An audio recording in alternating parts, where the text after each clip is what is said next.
Señor. Vamos al Evangelio de Juan 11. Evangelio de Juan, número 11, capítulo número 11.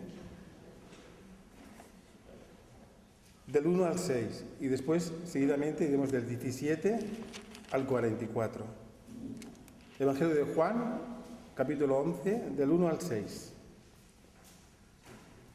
Estaba entonces enfermo uno llamado Lázaro, de Betania, la aldea de María y de Marta, su hermana. María, cuyo hermano Lázaro estaba enfermo, fue la que ungió al Señor con perfume y le enjugó los pies con sus cabellos. Enviaron pues las hermanas para decir a Jesús: Señor, he aquí que el que amas está enfermo. Oyéndolo Jesús dijo: esta enfermedad no es para muerte, sino para la gloria de Dios, para que el Hijo de Dios sea glorificado por ella. Y amaba Jesús a Marta, a su hermana y a Lázaro. Cuando oyó pues que estaba enfermo, se quedó 2 días más en el lugar donde estaba. Pasamos al 17. Vino pues Jesús y halló que hacía ya 4 días que Lázaro estaba en el sepulcro. Betania estaba cerca de Jerusalén, como a 15 estadios, y muchos de los judíos habían venido a Marta y a María para consolarlas por su hermano. Entonces Marta, cuando oyó que Jesús venía, salió a encontrarle, pero María se quedó en casa. Y Marta dijo a Jesús: Señor, si hubieses estado aquí, mi hermano no habría muerto. Mas también sé ahora que todo lo que pidas a Dios, Dios te lo dará. Jesús le dijo: tu hermano resucitará. Marta le dijo: yo sé que resucitará en la resurrección en el día postrero. Le dijo Jesús: yo soy la resurrección y la vida. El que cree en mí, aunque esté muerto, vivirá. Y todo aquel que vive y cree en mí no morirá eternamente. ¿Crees esto? Le dijo: sí, Jesús, sí, Señor. Yo he creído que tú eres el Cristo, el Hijo de Dios, que has venido al mundo. Habiendo dicho esto, fue y llamó a María, su hermana, diciéndole en secreto: el Maestro está aquí y te llama. Ella, cuando lo oyó, se levantó de prisa y vino a él. Jesús todavía no había entrado en la aldea, sino que estaba en el lugar donde Marta se había encontrado. Entonces los judíos que estaban en casa con ella y la consolaron cuando vinieron que María se había levantado de prisa y había salido. La siguieron diciendo: va al sepulcro a llorar allí. María, cuando llegó a donde estaba Jesús, al verle se postró a sus pies, diciéndole: Señor, si hubieses estado aquí, no habría muerto mi hermano. Jesús entonces, al verla llorando, y a los judíos que la acompañaban también llorando, se estremeció en espíritu y se conmovió. Y dijo: ¿dónde le pusisteis? Le dijeron: Señor, ven y ve. Jesús lloró. Dijeron entonces los judíos: mirad cómo le amaba. Y algunos de ellos dijeron: ¿no podía este que abrió los ojos del ciego haber hecho también que Lázaro muriera? Jesús, profundamente conmovido, otra vez vino al sepulcro. Era una cueva y tenía una piedra puesta encima. Dijo Jesús: quitad la piedra. Marta, la hermana del que había muerto, le dijo: Señor, hiede ya, porque es de 4 días. Jesús le dijo: ¿no te he dicho que si quieres verás la gloria de Dios? Entonces quitaron la piedra de donde había sido puesto el muerto, y Jesús, alzando los ojos a lo alto, dijo: Padre, gracias te doy por haberme oído. Yo sabía que siempre me oyes, pero le dije por causa de la multitud que está alrededor, para que crean que tú me has enviado. Y habiendo dicho esto, clamó a gran voz: Lázaro, ven fuera. Y el que había muerto salió, atadas las manos y los pies con vendas, y el rostro envuelto en un sudario. Jesús le dijo: desatarle y dejarle ir.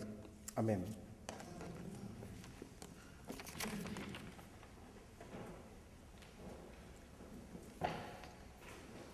Bien, en esta tarde me gustaría hablaros de este pasaje que nos habla de la 7ª gran señal del Evangelio de Juan. Es la gran señal de la resurrección de Lázaro.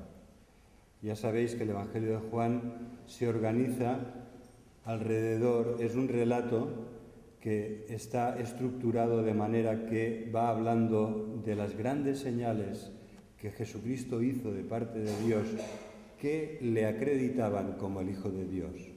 Y esta es la 7ª de las grandes señales. En un sentido, esta gran señal de la resurrección de Lázaro apunta hacia la gran señal por excelencia, que es la resurrección de Jesucristo, que es todavía más Ahí estamos delante de un gran milagro, de un hecho portentoso, sobrenatural, impactante, conmovedor, pero la resurrección de Cristo más.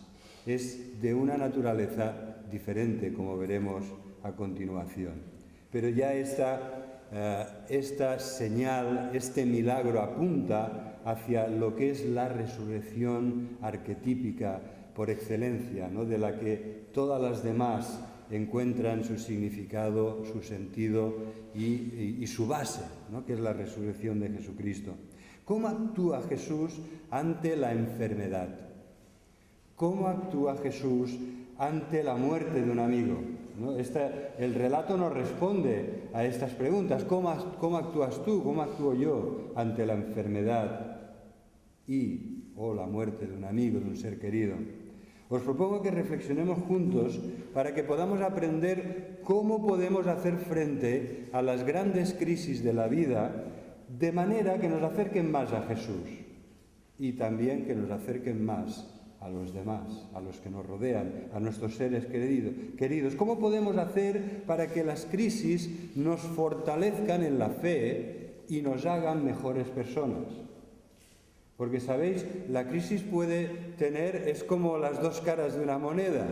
El mismo sol que endurece el barro y lo resquebraja, el mismo sol, el mismo rayo de sol está ablandando la cera para que tú le puedas dar la forma que quieras. Entonces, nuestra actitud de nuestra actitud va a depender el resultado. Si tenemos una actitud moldeable ante las pruebas y dificultades, ante las crisis, seremos moldeados. Pero si tenemos una actitud endurecida, al final vamos a resquebrajarnos como este barro que se seca y que ya no puede soportar más la calor y se resquebraja. Por lo tanto, vamos a ver cuáles son estas actitudes que debemos tener en las crisis de la vida. Crisis que son oportunidades para acercarnos al Señor y crecer en Él, sin ninguna duda. Veíamos este miércoles en el culto de oración en Primera de Pedro, estuvimos viendo cómo cuando es necesario, si no es necesario no, pero como hijos de Dios cuando es necesario somos afligidos por diversas clases de pruebas. Y esto por un poco de tiempo. Fijaros, hay dos palabras clave aquí. Es cuando es necesario, y solo Dios sabe cuándo es necesario, y cuando Él cree que es necesario, ahí va la prueba. Y solo por un poco de tiempo. O sea, nuestra vida no es una gran prueba de la que nos salimos. Nuestra vida, es verdad, puede haber algún periodo de desierto, pero esto nos va a llevar a un oasis. Aunque después vuelva a venir otro tiempo de terreno áspero y escabroso en el que nos cuesta andar, después va a venir un remanso de paz. Después van a venir remansos en los que tenemos verdes pastos y aguas de reposo. Así es nuestra vida, así de variada es nuestra vida. Así que vamos a centrarnos en la primera de estas actitudes ante la crisis. El Señor quiere que dependamos de Él. Cuando llega el problema, cuando llega la prueba, ¿qué haces? Yo conozco a muchas personas que levantan el puño y se quejan y blasfeman. ¿Pero qué hacemos nosotros? Si hay un problema de salud, lo primero que hacemos ¿qué es? Ir al médico y tomarnos la medicación. Está muy bien.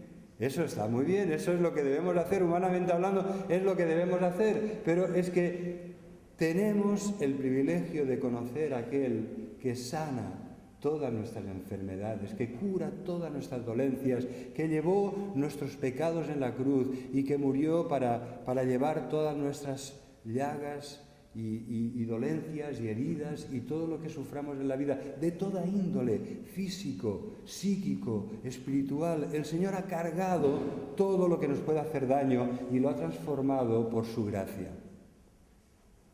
Y es bueno que no cojamos atajos, ¿no? Porque una de las cosas que se nos graban desde que somos pequeños es: tengo un problema, esto me va a implicar dificultades, quizá esto me va a producir sufrimiento. Primera reacción, giro a la derecha, golpe de volante, no paso por aquí. Pero cuando dar el golpe de volante implica desobedecer al Señor, hermanos, no podemos dar el golpe de volante. tenemos que seguir adelante. Aunque estemos acostumbrados y nuestra primera reacción sea frenazo y golpe de volante, yo por ahí no paso. No, como hijos de Dios debemos seguir adelante porque en ese camino estamos y Dios es soberano y si Él ha permitido por un poco de tiempo y porque es necesario, ha permitido esa dificultad que nos va a ocasionar algo de sufrimiento o bastante sufrimiento, asumámoslo. Digamos, Señor, aquí estoy, ayúdame. Sé que no voy a pasar por este valle de sombra de muerte solo, porque tú estás conmigo. Y esto cambia, esto no cambia la dificultad, esto no cambiará, no te quitará el sufrimiento, pero esto cambia todo, porque vas a pasar por esa dificultad cogido de la mano del Señor. Lo primero que se encuentra Jesús es la noticia de que su amigo está gravemente enfermo, Lázaro, el hermano de Marta y de María. Y entonces las hermanas le envían a decir: «He aquí, Señor, que el que amas está enfermo». Y Jesús responde diciendo: «Esta enfermedad no es para muerte, sino para la gloria de Dios». Claro, el Señor tenía una visión muy lúcida de las cosas. A nosotros nos falta esta visión, que a veces, humanamente hablando, no podemos tener esta visión del futuro tan nítida que tenía Jesús, porque no sabemos lo que sucederá. Pero Jesús sí lo sabe, Él es el Hijo de Dios, es Dios Hijo, Él sabe, está siempre en comunión con el Padre. Y las cosas que Él ha renunciado a saber al hacerse hombre, porque hay un despojarse del uso de sus atributos divinos, como dice Filipenses capítulo 2, y a veces Jesús dice, esto, el día y la hora de la segunda venida, de la venida en gloria del Hijo del Hombre, nadie lo sabe, ni los ángeles, dice Jesús, ni el Hijo, solo el Padre. Él, hay momentos en que renuncia a hacer uso de sus atribuciones como Hijo de Dios, como Dios Hijo.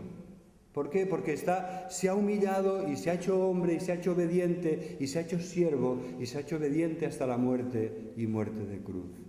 Pero en este momento Jesús tiene una clara visión que se la da su comunión con el Padre. Hermanos, si no vemos mucho más claro por qué ha sido así nuestro pasado, por qué es así nuestro presente y por qué va a ser o cómo va a ser nuestro futuro, muchas veces es porque no estamos más en comunión con el Padre. Y pasamos por medio de las pruebas y no sabemos por dónde vamos a ir ni cómo vamos a acabar. En la medida que nuestra comunión fuera cada vez más íntima, más cercana, más intensa, tendríamos mucha más luz de la que tenemos. Así dice el salmista, en tu luz veré la luz. Y así es. Muchas veces nos ha faltado perspectiva, nos ha faltado lucidez, y no es porque Dios no quiera dárnosla, sino porque nosotros no hemos ido a buscarla y por lo tanto pues no la hemos recibido. Señor, tu amigo al que amas está enfermo. ¿Sabéis qué bonita esta frase? Tu amigo, el que amas, está enfermo. ¿Sabéis que podemos orar unos por otros? Cuando oramos por nuestro querido hermano, nuestra querida hermana, le podemos decir al Señor, Señor, tu amigo, el que amas, José, Juan, está enfermo. También cuando oramos unos por otros, podríamos hacerlo de esta manera. Señor, es que, ¿sabes? María, tu amiga, la que amas, está enferma. Te pido por ella. Qué manera tan bonita, ¿verdad?, de enfocarlo. No oramos porque es una obligación, oramos porque es un privilegio, es una vocación que el Señor nos ha dado y queremos ser personas y queremos ser una iglesia de oración.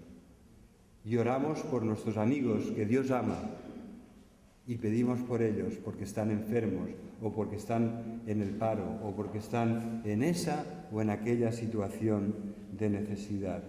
¿Por qué no se puso Jesús en marcha de inmediato? Qué misterio, ¿verdad? Bueno, el misterio aquí se nos revela bastante, porque Él dice, no es para muerte, sino para la gloria de Dios.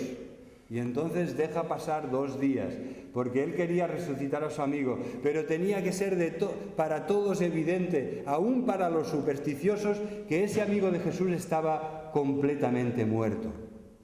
¿Sabéis? Para los judíos creo que es al 3er día que ya dan por realmente aquella persona se ha quedado completamente muerta, su alma, su espíritu lo ha abandonado y ya está lejos.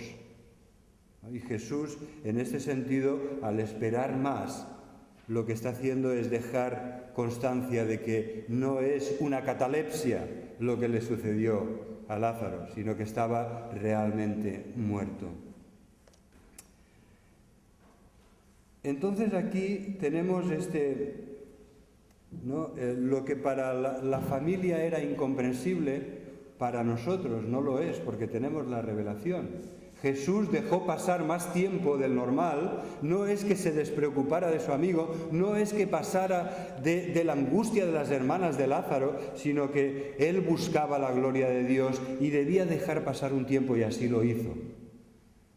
Lo que para la familia fue algo incomprensible, algo doloroso, en realidad tenía un claro propósito en los planes de Dios.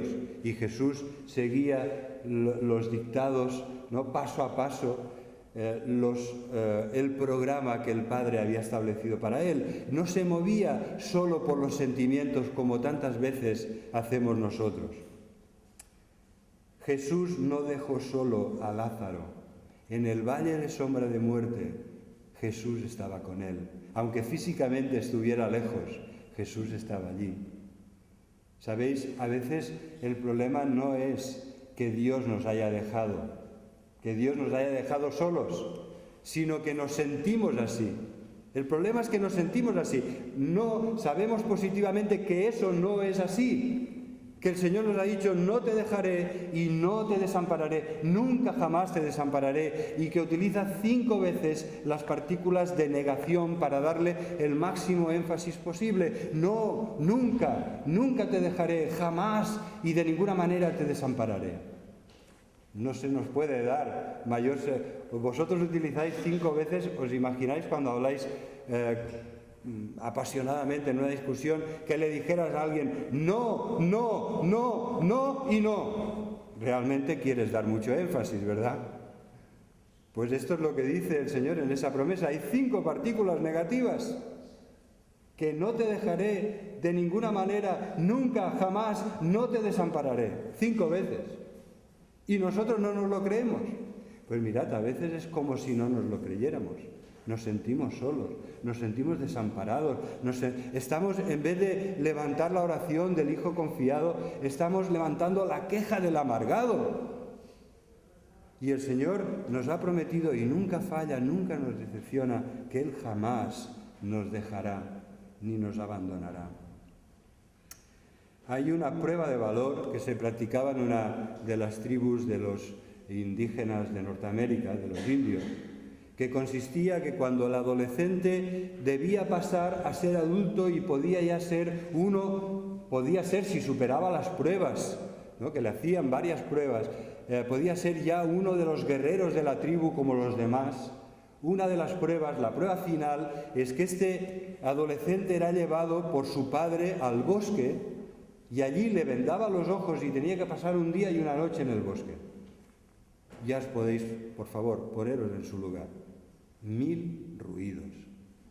Estás en el bosque, en las montañas, está lleno de animalitos, incluso puede haber algún depredador, algún puma por allí, algún bisonte, y tú estás allí con los ojos vendados y empiezas a oír los osos del Valle de Arán, ¿no? Puedes oír hasta los osos del Valle de Arán, porque tienes los ojos vendados y en medio de la noche parece que todo empieza a bullir porque todos están buscando su comida, también los osos y los pumas están buscando su comida.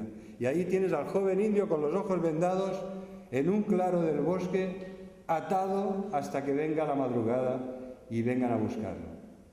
Realmente era una prueba, yo diría incluso un poco cruel, de valor.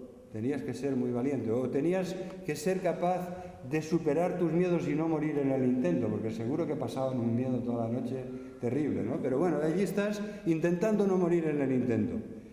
Pero sabéis, lo bonito de esta historia es que aunque el joven guerrero, el joven que quería ser guerrero, se pensaba que estaba solo, su padre nunca se había ido de allí. El padre se quedaba toda la noche protegiendo a su hijo. Y así es con el Señor. Tú te puedes sentir que estás solo, como si Dios te hubiera dejado, que te va todo muy mal, que lo estás pasando muy mal, que ha llegado la enfermedad o la crisis económica, el paro, pero el Señor nunca se ha ido de tu lado. Es posible que tú no lo sientas, pero el Señor está ahí y su promesa sigue siendo firme para ti. No te dejaré, ni jamás te desampararé. El mejor antídoto contra la soledad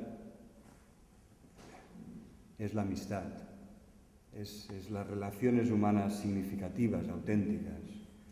Qué bonito es cuando ves que hay un amigo que ha superado la prueba de los años, que amigos de los que puedes decir que hemos envejecido juntos, ¿no? Que nos hemos hecho mayores juntos, y ahí está, el amigo de la niñez, el amigo de la juventud, ahí está, es tu amigo, sigue siendo tu amigo.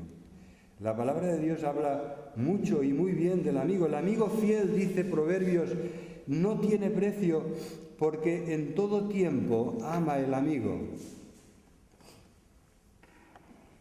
El amigo fiel no tiene precio porque en todo tiempo ama al amigo. Proverbios 17:17. Y el amigo hace la vida deliciosa porque el Salmo 133 nos dice: mirad cuán bueno y delicioso es habitar juntos los hermanos en armonía. Dios es nuestro amigo. Abraham era amigo de Dios, Moisés también, Éxodo 33.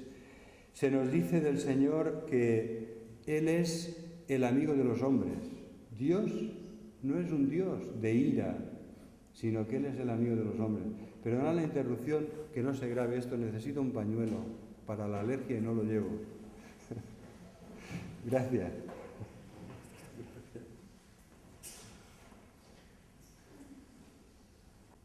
Como os decía, la palabra de Dios nos dice que Dios es filántropo.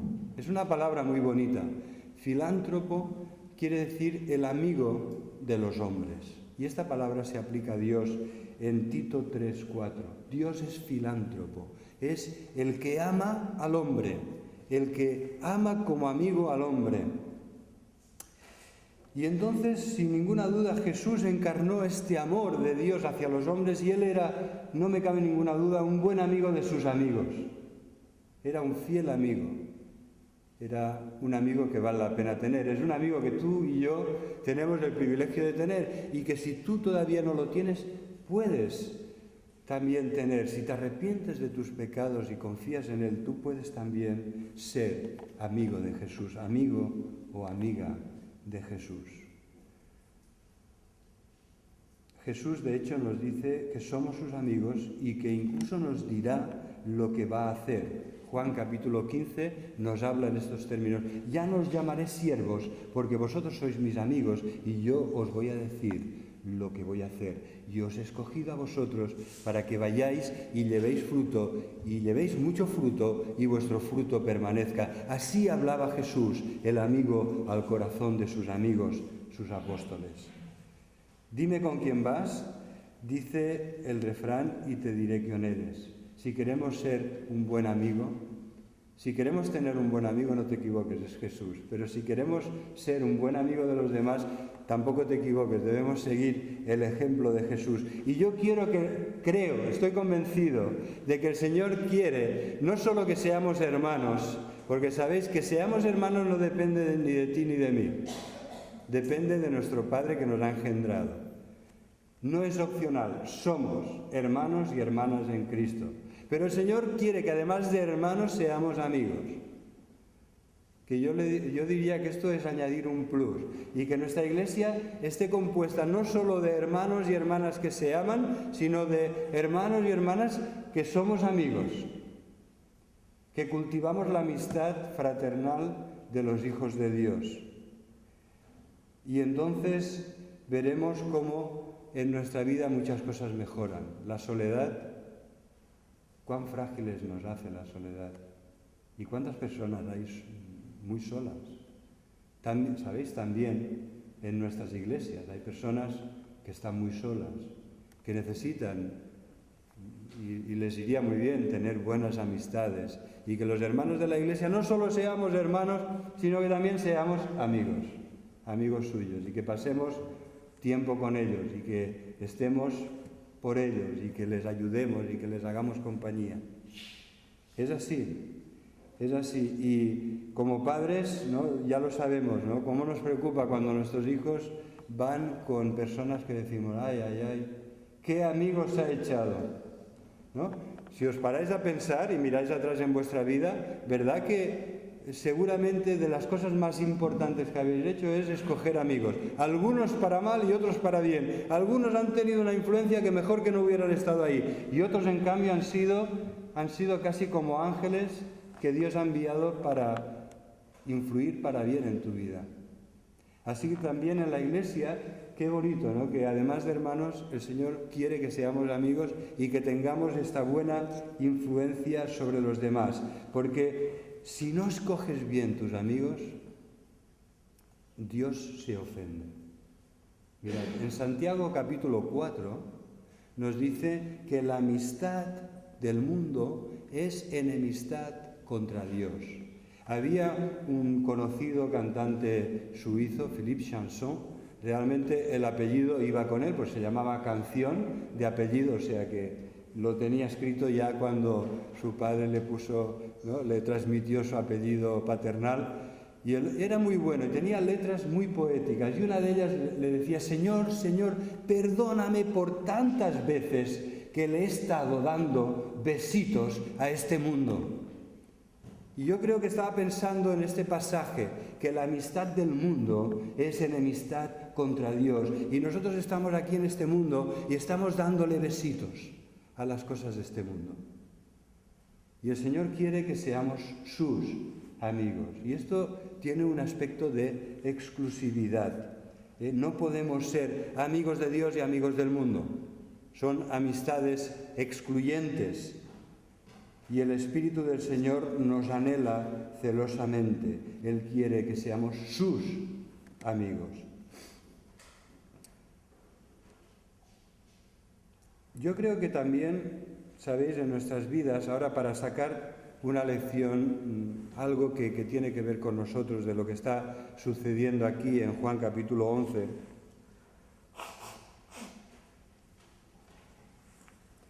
creo que también en nuestras vidas a veces el Señor tarda en actuar, y estamos en una situación apurada del tipo que sea, de salud, familiar, de relaciones con nuestros hijos o en nuestro matrimonio, o de problemas económicos, y el Señor parece que tarde en actuar. ¿Cómo vamos a reaccionar, queridos hermanos? Estamos leyendo la historia de Lázaro. Lázaro tiene un significado muy bonito. ¿Sabes cuál es el significado de Lázaro? Es Dios ayuda. Dios te ayuda. Dios quiere ayudarte, Dios quiere ser tu amigo y quiere ayudarte. Es el significado que se parece, si os fijáis, hay una similitud en las consonantes con Ebenezer. Hasta aquí Dios nos ha ayudado. Ezer significa ayuda, y Lázaro es un nombre compuesto con esta palabra. Dios es tu ayuda. Dios quiere ayudarnos. Aunque tarde, sabemos que el Señor no nos dejará ni nos desamparará, y que al final su respuesta estará ahí en tu vida, muy presente. ¿Sabéis? Si tarda, cuando tarda, no es para hacerte rabiar, no es para que caigas en la desesperación. Realmente cuando tarda es para la gloria de Dios. ¿Por qué tardó Jesús en ir a resucitar a Lázaro? Para la gloria de Dios. El motivo de su aparente retraso, entre comillas, era la gloria de Dios. Debía dejar pasar un tiempo más para que realmente se manifestara la gloria de Dios en su plenitud. Así que no reaccionemos con impaciencia, no reaccionemos con quejas, no reaccionemos tirando la toalla. Confiemos en el Señor y dependamos cada vez más de Él. La primera de las actitudes es esta: depender, aprender a depender más y más de Dios. Y la segunda de las actitudes es ser sinceros con Jesús.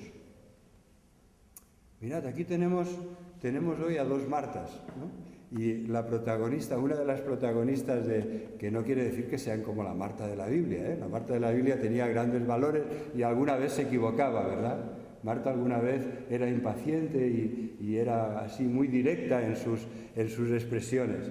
Y entonces tenemos aquí, en Marta tenemos una gran lección que aprender, que es la lección de la sinceridad. Marta otra cosa sería, pero no le podemos decir que no fuera sincera y que no fuera directa en sus cosas, ¿no? Y a Jesús va, y cuando sabe que Jesús por fin ha llegado, va directamente a él y le dice: si hubieras estado aquí, mi hermano no habría muerto.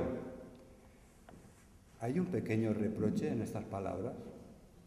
Yo creo que sí, ¿eh? Yo creo que sí, que le salió lo que sentía, lo que llevaba dentro, en ese momento le salió. Se expresa con sinceridad. Esto es importante, esto es una actitud que debemos cultivar. Otra de las cosas que nos enseña, ¿no?, a lo largo de tener muchos problemas y dificultades es ciertas cosas mejor si te las callas, ¿no? No es una de las lecciones que este mundo nos enseña. Mira, ciertas cosas mejor si te las callas. Y es verdad, ¿eh? También el Señor hay veces que calla por amor. O sea que también debemos aprender a callar por amor. Y debemos aprender a callar hasta que es el momento de hablar. O sea, que no estoy... en este sentido, hay algo muy positivo en esta sabiduría de saber esperar el momento para decir las cosas y ciertas cosas callarlas por amor. Pero en todo caso, muchas veces no es por esto, es simplemente por cobardía, por hipocresía, porque así no voy a tener este problema, me callo. No se lo digo, y ya sabéis lo que viene después. Como no te lo puedes quedar, lo dices a otro por detrás, ¿no? En vez de decírselo con sinceridad a la persona delante, se lo dices a otro por detrás. Y entonces aquí yo creo que hay una gran lección de parte de Marta, que es la sinceridad. Ella fue, equivocada o no, con mala actitud o no, fue a Jesús y le dijo lo que pensaba y lo que sentía. Y yo creo que el Señor quiere que lo hagamos así. Vino en una ocasión, hace pocos años, vino un pastor de Bélgica, que su padre ya era pastor, y entonces este señor, que era de mi edad o mayor que yo, también había seguido los pasos de su padre y era pastor. Y él decía: yo siempre oro por el campo. Era de una iglesia rural de Bélgica que estaban construyendo un gran templo, y dice: y a veces estoy tan frustrado y me siento tan mal que yo voy por el campo y hablo con el Señor, y si me siento mal se lo digo, y si estoy frustrado se lo expreso, y Él ya me conoce. Bueno, pues gloria a Dios, ¿no? Yo creo que en este sentido este pastor también era un ejemplo de sinceridad y nos lo explicó detalladamente en la reunión de oración. Que el Señor nos ayude a ser cada vez más sinceros con Él, ante los ojos del cual están desnudas todas las cosas. ¿De qué sirve no ser sincero delante de Dios? ¿De qué sirve? Si Él sabe todo lo que vas a decir antes de que lo pronuncies, todo lo que vas a pensar, todo lo que estás pensando, todo lo que sientes, el Señor ya lo sabe. Pero hay otra gran lección en Marta, ¿no? Aparte de la sinceridad, es una mujer de fe. Cuando Jesús le da sus explicaciones y le dice: no temas, tu hermano resucitará. Sí, Señor, yo sé que resucitará al final, en el día postrero. Pero Jesús le dice: no me estás entendiendo, lo voy a resucitar ahora. Todo el que, y le da una gran lección espiritual que ha perdurado para todas las épocas. Todo el que cree en mí, aunque muera, vivirá. Y todo el que cree en mí no morirá para siempre, porque tiene fe y su relación conmigo es vida eterna. Perdonad, ¿es esta hora?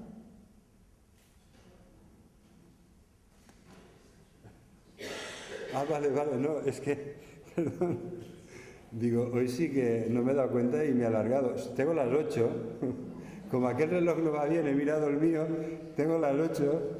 Bueno, entonces me alegro por vosotros de que le llevéis aquí una hora larga escuchando en estos bancos tan sumamente... Dicen que lo han hecho expresamente para que nadie se pueda dormir fácilmente en la predicación del pastor, que son así duros y contundentes por esta razón. Bueno, como os decía, ella también nos da un ejemplo de fe, porque Jesús al final le pregunta: todo el que vive y cree en mí no morirá eternamente. ¿Crees tú esto? Y esta pregunta que Jesús le dirige a Marta, te la dirige a ti también hoy. ¿Crees tú esto? Que Jesús es la resurrección y la vida, y que el que cree en mí, aunque esté muerto, vivirá, y que todo aquel que vive y cree en mí no morirá eternamente. ¿Crees tú esto?, te pregunta Jesús.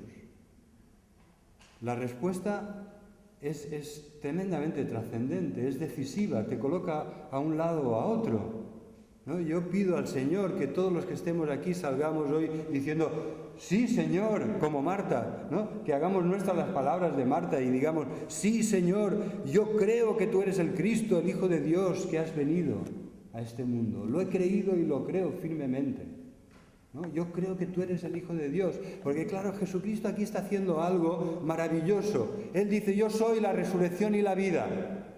Se lo dice a una amiga suya, se lo dice a una discípula, ¿no? Porque Jesús era un maestro abierto, él tenía discípulos y tenía discípulas.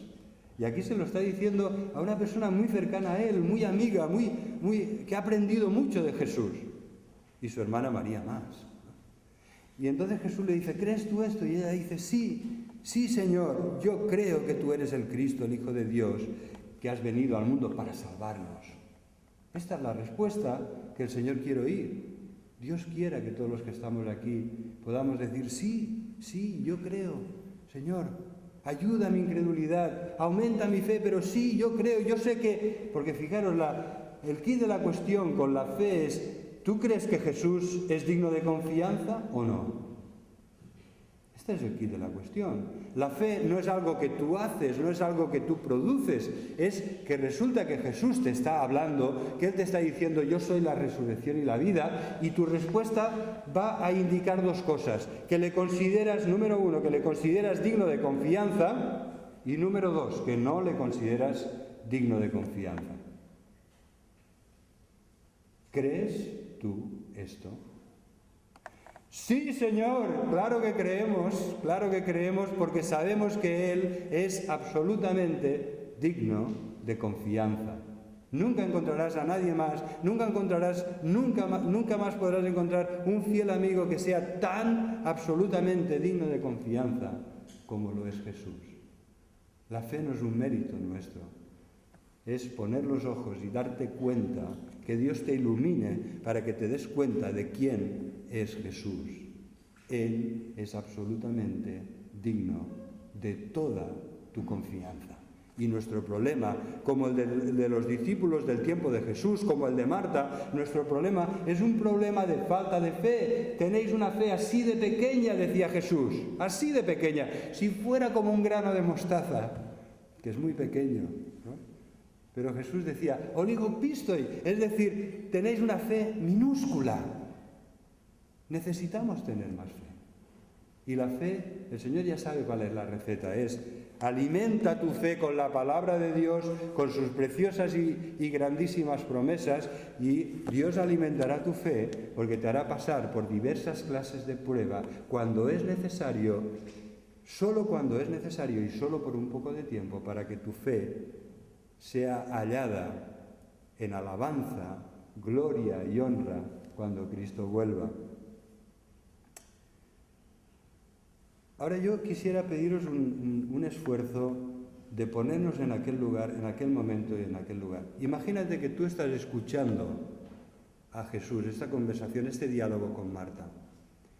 Y entonces tú le oyes decir: tú no eres una persona que tienes mucha fe, no tienes mucha fe. Y le oyes decir: pero Marta, yo soy la resurrección y la vida, el que cree en mí, aunque esté muerto, vivirá. Y tú dices, qué pretencioso, que es la resurrección, que es la vida con mayúscula, pero qué pretensión es esta. Y entonces Jesús dice, Lázaro, sal fuera. Y tú ves que su amigo, que lleva 4 días muerto, sale del sepulcro con el sudario que envuelve su cabeza, con todas las vendas que le atan las manos y los pies, que está tropezando para salir del sepulcro. Pero aquel que llevaba 4 días muerto ha salido a la vida, porque el que ha dicho yo soy la resurrección y la vida, simplemente le ha dicho sal fuera, vive. ¿Verdad que si Jesús vuelve a decir, después de resucitar a Lázaro, vuelve a decir yo soy la resurrección y la vida, esas palabras tendrán otro significado para ti?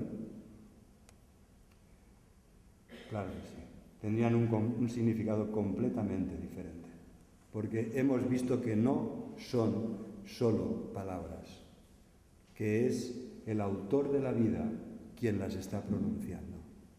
Y esto es la 7ª señal del Evangelio de Juan. Estamos delante de la gran señal. La resurrección de Lázaro anticipa la resurrección de Jesús, él mismo. Él acaba de decir a los judíos, yo no es que me quitéis la vida, es que yo mismo la pongo y yo mismo tengo autoridad para volverla a tomar. Él sufrió lo indecible, clavado en la cruz, cargando nuestros pecados, llevando nuestras enfermedades y nuestros dolores, y cuando llegó el momento entregó su espíritu al Padre. Padre, en tus manos entrego mi espíritu. Nadie lo mató. Por supuesto que sí, que lo crucificaron, pero Él entregó su vida y la volvió a tomar, porque es el Hijo de Dios y Dios Hijo. Y Él es el que nos dice hoy, yo soy la resurrección y la vida, y si crees en mí no morirás para siempre, porque yo te devolveré a la vida. Entonces, hay una tercera actitud muy importante, y esta la vemos, hemos visto la primera, que es la dependencia, la segunda, que es la sinceridad, y la tercera es la actitud de María. María es de un talante dulce y apacible, y vemos una actitud de sumisión a Jesús, de humildad. Mirad, vamos a fijarnos, ¿cuáles son las palabras de María? Cuando María llega, versículo 32, cuando María llega donde estaba Jesús, le dijo, Señor, si hubieses estado aquí, no habría muerto mi hermano. Y se lo dijo llorando. A ver, ¿os suenan estas palabras? ¿No son estas palabras exactamente las mismas que las que dijo Marta? Son hermanas, es que dijeron las mismas palabras. Que cuando llegaron a Jesús, las dos tenían tanta pena en el corazón que les salió la misma expresión, dijeron lo mismo, pero no dijeron lo mismo, no estaban diciendo lo mismo. En Marta podemos sentir, que el Señor me perdone si me equivoco, yo creo oír un aire de reproche. Y en cambio María, versículo 32, cuando llega Jesús, se postra a sus pies y le dice, Señor, si hubieses estado aquí, no habría muerto mi hermano. Y Jesús, al verla llorando, se estremeció en espíritu y se conmovió en gran manera. Se emocionó muchísimo. Le dijo exactamente las mismas palabras, pero el mensaje era completamente diferente. Porque al corazón contrito y humillado no despreciarás tú, oh Dios. En Marta había, yo al menos así lo creo ver, cierto reproche, y en María había humildad, había sentimiento, había sumisión, había sufrimiento, había pena, había de todo, pero no había reproche. Era el dolor que se expresó de esta manera. El dolor y la fe se expresaron de esta manera en María. Así que, ¿sabéis? Lo que va a cambiar nuestra vida de oración es que nos parezcamos más a María que a Marta. Que lo que le digamos a Jesús lo digamos con sentimiento, con súplica, con emoción, con humildad, contritos, humillados. sabiendo que Él nos puede escuchar, que Él nos puede bendecir, que Él no tiene la culpa de lo que nos está pasando. Dios nunca tiene la culpa de lo que nos está pasando porque Él es nuestro amigo y nos quiere ayudar. Yo creo, entendedme bien, yo creo en un Dios soberano que ordena todas las cosas. En mi vida no ha sucedido nada que Dios no haya querido o que Dios no haya permitido. Lo tengo muy claro. Gloria a Dios por ello. Aún de mis errores el Señor ha querido enseñarme y moldearme. Pero aquí está muy clara la lección. Debemos parecernos a María en humildad, en sumisión, en este espíritu contrito y humillado, en el que no hay reproche, hay intimidad, hay una expresión sincera, pero no hay reproche. Sabemos que Dios está de nuestro lado. Y aunque tarde y no lo entendamos, Él no nos va a dejar ni abandonar. Y entonces vemos la última de estas actitudes, es una fe que crece en Jesús. Jesús lo concibió todo esto estaba concebido para que Dios sea glorificado y vosotros creáis. Lo dijo muy claro en el versículo 4. La enfermedad de Lázaro no es para muerte, sino para la gloria de Dios, para que el Hijo de Dios sea glorificado por medio de ella. Así que una y otra vez vemos en los siguientes versículos que Jesús busca la gloria de Dios y la fe de sus discípulos. Versículo 15. Me alegro por vosotros de no haber estado allí para que creáis. Versículo 25 y 27. ¿Crees tú esto? ¿No te he dicho que si crees verás la gloria de Dios? ¿Crees tú esto? Versículo 41 y 42. Entonces quitaron la piedra donde había sido puesto y Jesús, alzando los ojos a lo alto, dijo: Padre, gracias te doy por haberme oído. Yo sé que siempre me oyes, pero lo digo a causa de la multitud que está alrededor, para que crean que tú me has enviado. Y el resultado de todo esto es que el versículo 45 nos lo dice al final: y vieron lo que hizo Jesús y creyeron en él. El propósito que Dios tenía con la espera de Jesús, con todas las circunstancias adversas que vivieron, con la enfermedad de Lázaro, con el fatal desenlace, era la gloria de Dios y que los hombres creyeran que realmente Jesús es quien dice ser, el Hijo de Dios, Dios Hijo encarnado, para nuestra salvación y para estar como un fiel amigo a nuestro lado y ayudarnos siempre. Esta es la fe que debe crecer, hermanos. Yo creo que hoy la palabra nos ha mostrado muchas cosas, menos mal que no son las 8:15, pero vemos, hay una cosa que se me ha quedado en el tintero, que os he dicho al principio que os iba a comer. ¿Cuál es la diferencia? Lo voy a hacer en plan pregunta, a ver si, muy brevemente, ¿cuál es la diferencia de los signos de la resurrección de Lázaro y de Jesús? En el mismo Evangelio de Juan se nos relata, en el capítulo 20, cuando llega el discípulo amado al sepulcro vacío. Primero han llegado las mujeres, estaban los ángeles de darle el mensaje, después llega el discípulo amado que corre más que Pedro, llega, se asoma, ve el sepulcro vacío, pero cuando llega Pedro, que es muy apasionado, él no se conforma en ver, entra dentro del sepulcro, se mete en la tumba y entonces ve que allí está todo menos Jesús. El sepulcro está vacío. Pero ¿cuál es la diferencia? ¿Quién me la sabría decir? De los signos físicos de la resurrección de Lázaro y de la resurrección de Jesús. ¿Qué sucede en la tumba diferente? Y Jesús no. Muy bien, efectivamente, cuando el discípulo y Pedro llegan a la tumba, entran y ven las vendas en el suelo, las vendas que atan las manos y los pies, porque había todo un proceso de embalsamamiento muy complejo y los envolvían muy bien. Pensad que habían preparado 40 kilos, más de 40 kilos de especies aromáticas para embalsamar. Las mujeres que iban de madrugada a la tumba iban con toda esa carga para embalsamar el cuerpo de Jesús. Lázaro había sido preparado así y él no podía ni salir de la tumba.